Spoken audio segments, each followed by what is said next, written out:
Hello, now I'm hoping this video might be a bit of an appeal to reason for some people.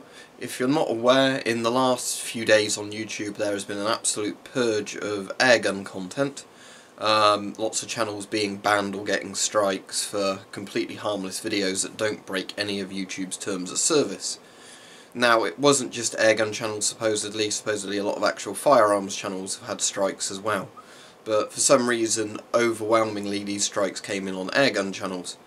Now, lots of the theories are that there's been this kind of mob mentality going around with people who are opposed to the Second Amendment in America, finding any sort of rifle video they can, any sort of shooting video they can, and trying to, falsely flag it as violating YouTube's rules, being violent content and things like that. And for whatever reason, airgun channels were hit the hardest. And the weird thing is that lots of these channels weren't even American ones, and they weren't even hunting videos. They were simply videos of people talking at gun shows, for example, or shooting in their back garden, paper targets or cans and things like that. So what I'm going to do in this video is I'm going to appeal to anybody who might have been flagging these videos that has common sense, and explain to them why an air rifle is probably the furthest removed thing you'd have from a school shooting rifle possible. As it stands, I'm totally in favour of America's Second Amendment, as many of many of my American viewers will know. That doesn't mean that I don't think that there shouldn't be measures taken to prevent school shootings. Of course there should. That's absolutely horrible when things like that happen. But in this video, what I want to look at is what is primarily an air gun or a pellet gun. What is it used for, and why it would never be used in a school shooting. So I've got one of my air guns here. This is a cheap, very low-end air gun, and this is a BSA Hornet, and it is a 22 or 22 break barrel spring action air rifle. These are very common in the UK. So as you can see, this one's pretty much all synthetic body, plastic, rubber stock end, and then it's got a very basic iron sight on it. It's totally unloaded, by the way, if you're wondering and being scared about that.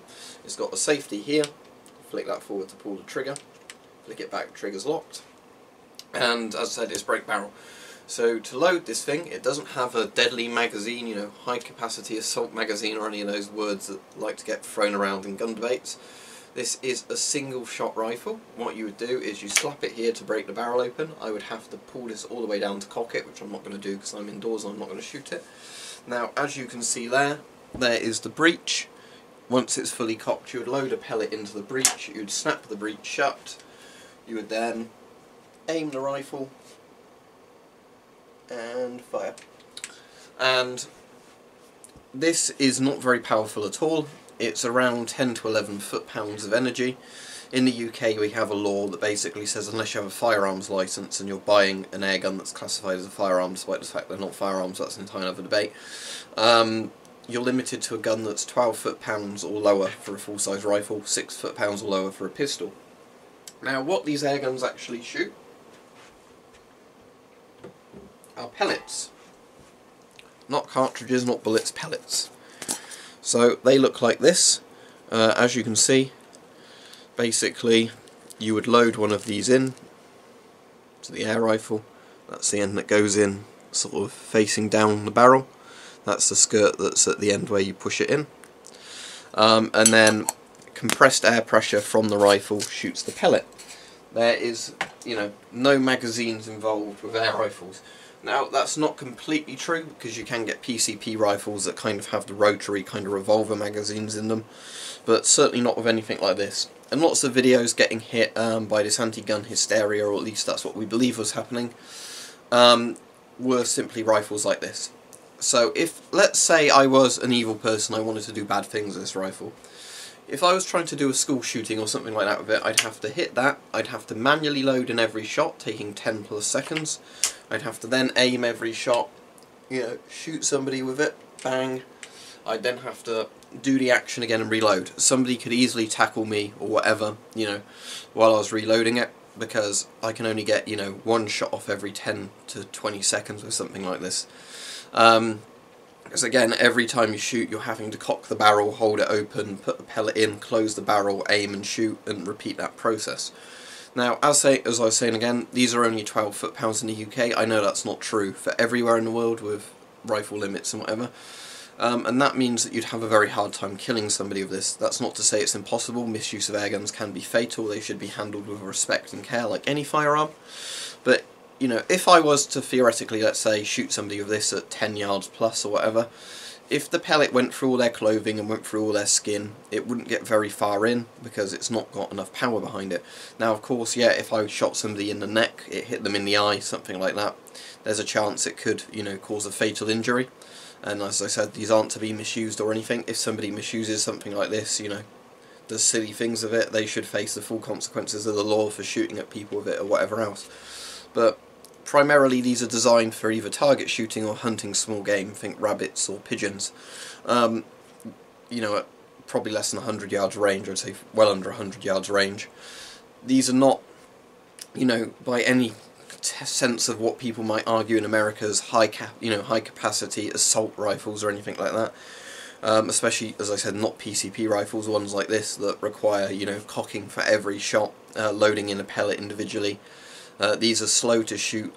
These are much slower to shoot than, say, a single bore shotgun. Because weirdly, I've not heard it might have happened of, you know, channels being targeted who do videos on maybe double barrel shotguns and things like that. Now, if you think of what a double barrel shotgun is, that would be much faster to reload and shoot than an air gun, and much more powerful. Yeah, as I said, I've not heard anybody come after those. So for the people in, you know, who have some sensibility and reason, this is definitely not your target. You shouldn't be false flagging anybody's videos.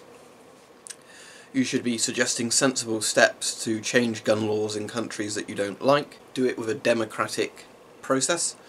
Obviously, it's, in my opinion, America has the First and Second Amendment, shall not be infringed. I take that to basically mean that you don't mess about with those laws. If you don't like them, you don't live in America. So that's my personal opinion, but that doesn't mean people can't debate it and change laws where necessary, and I'm not an American citizen, so it's not really up to me, is it? But the point I'm making is, why go after air guns? They are as far removed from school shootings and, you know, mass shootings as possible. And if you go after something like this, it's sending a signal, to be honest, to most people that you have no reason, you know, and you're not, and basically you want every single type of gun banned. Rifles like this are very popular with people who shoot pigeons and rabbits to eat who might not have a very high income. So you're kind of going against poor people, aren't you, if you go after rifles that cost about $100, £100. The pellets are cheap and it's used for hunting small game, you know, from people who don't have much money.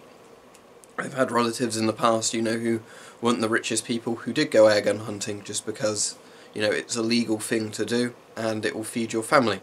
Again, as I was saying, I just can't understand the mindset of somebody who will think this is, you know, like a school shooting, mass shooting rifle. These are about as far removed from it as, you know, you can get humanly possible. And it's, I think, a very sickening thing that you're trying to damage people's livelihoods, you know, destroy their lives over them doing completely innocent shooting, you know, with these rifles. So shame on anybody who has been falsely flagging all these videos, and, you know, I hope to anybody that's listened that was on the fence in it, maybe you've heard some reasons, some arguments you want to actually consider, rather than, you know, joining into a mob mentality that's dangerous, whatever side of the fence it's on politically.